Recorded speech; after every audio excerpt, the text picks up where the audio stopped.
hi everyone जय जगन्नाथ मु सुहानी स्वागत कर मोर फर्स्ट ब्लॉग को काली संध्यारे मु मो रूम बाहरी पड़लु बारिपदा बाटर टिके खाई पी व्यू एंजॉय करी पहुँची गलु बारिपदा सका उठू उठू टिके चाह पी डोसा खाई आउटफिट चेक करी आम रेडी हो बाहरी पड़लु बुलावाई फर्स्ट टाइम बाहरी पड़लु जा पहुँची गलु बिरयानी पैलेस सेठू बिरयानी नहीं बाटर कोल्ड ड्रिंक्स आउ पानी बोतल नहीं आम बाहर पड़लु आमर फर्स्ट डेस्टिनेशन सीताकुंड पाए सेठिकार व्यू बहुत मस्त था व्यू एंजॉय करी सस्ता शाहरुख खान पोज मारी टिके व्यू एंजॉय करी बिरयानी खाईदेलु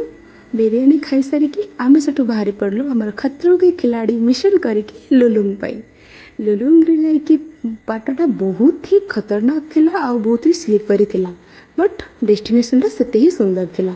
सेठिकार व्यू बहुत ही सुंदर आ बहुत ही पीसफुल थिला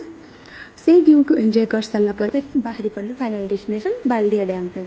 बालदिया डैम आज बहुत भीड़ थिला छुट्टी पाई सब आज बुलवाक आसते आम भी जाई पहुँची गलु आउ टिके व्यू एंजॉय करे पानी भितर डेई